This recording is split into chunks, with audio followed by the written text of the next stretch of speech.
Hey everyone, so what I'm about to show you should work with any two-stroke gas-powered weed whacker. In my case I have the Stihl FS 38. Now I went to fire this thing up earlier and it would not start whatsoever. So this had happened to me in the past and I suspect that I had either flooded the engine or I have a faulty spark plug. So I'm going to walk you through how to check for these things. I'll show you how to clear a flooded engine, and I'll show you how to check a faulty spark plug. These, I find, are the most common and easiest fixes, if any of those two are the case, without having to get into your carburetor or maybe a deteriorated fuel line or something like that. So hopefully it's one of these two issues. So let's get into this. I'll show you how I fixed it the last time, and it's really not that difficult. So there's a little spark plug cap here. I just take a pair of these angled pliers and just get a sort of a grip on it, and you should be able to just pop that off like that. Last time I ended up taking the housing off because I found it difficult to get the ignition off here, but I don't think I actually have to do that. So you'll see it's just a little spark plug in here. I've got a spark plug socket from my old trusty Mastercraft set, and of course that is the wrong size socket. Okay, never mind. The spark plug socket was the proper size. I just couldn't get it in there. So just gonna crank that open, loosen that up just like that. Okay. So that's just 13/16 says spark plug on there. Okay. There's the plug. Just a little bit dirty. What I'm gonna do is just clean that off a little bit and just hit it with a little bit of just light sandpaper. Here's the plug. I'm just gonna do a little bit on both ends here, just to sort of clean up where it contacts, and hopefully it makes a better connection here. Just a little light brush. Blow that off, and then just give that another wipe so you don't have some sandy grit in there. So should be good for the spark plug.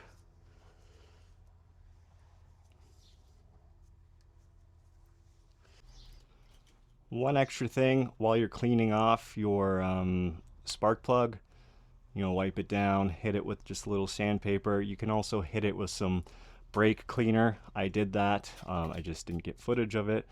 Little squirt of that, wipe it off, and that should help if you've got a gummed up or dirty spark plug as well. Now, while the spark plug's open and the top's open here, you're gonna fire this thing.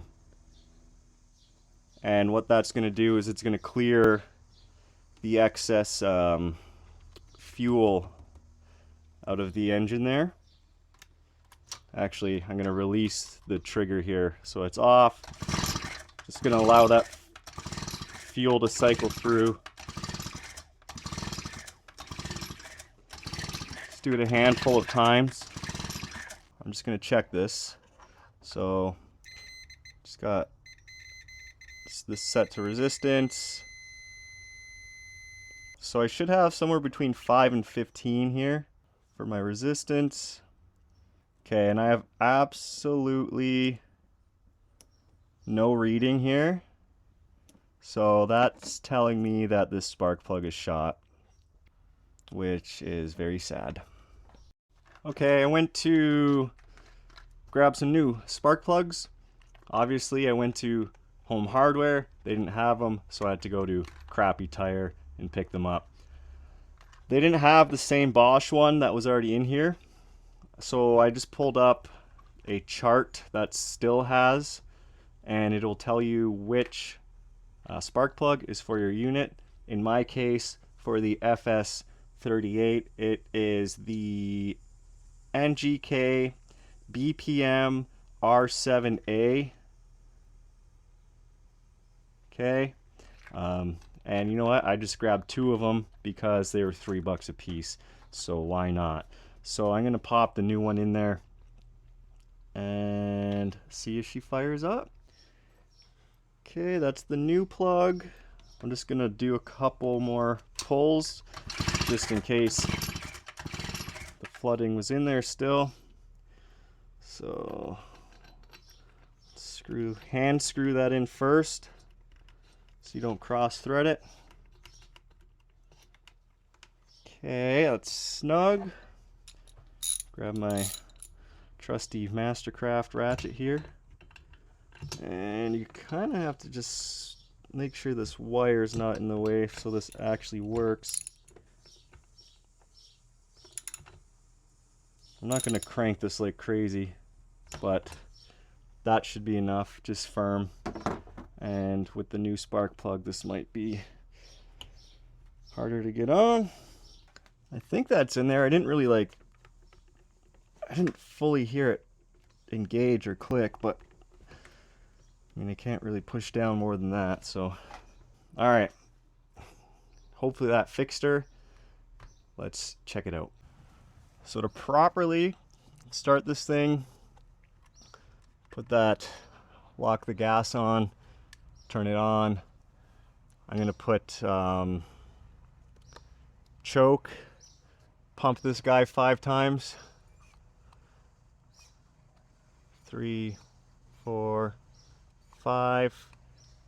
And then as soon as I hear a little bit of compression, I'm gonna turn that choke off and then fire this up. Now hopefully this actually starts it. Yep, so I'm already getting compression, whereas before I wasn't. Put that choke off.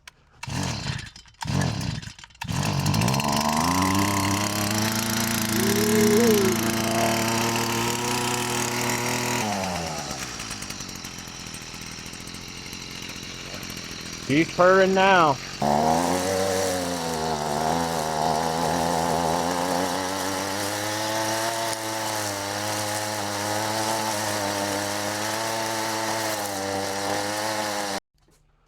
All right, we got her working. I hope you guys enjoyed the last clip you just seen of my cat freaking out, flying through the frame there. If you want to see more videos on tools, tool talk, or equipment that I use, don't forget to subscribe. Don't forget to like the video if it helped you at all. And if you have any questions, I will get back to you as soon as I can in the comments. One last thing is that any equipment, tools, or parts that you see in my videos, I do post them in the description below through an Amazon link. If you click that and buy it, I get a commission and it's totally free to you. If you don't see any of the parts or whatever in the links below, then likely you can't get it on Amazon.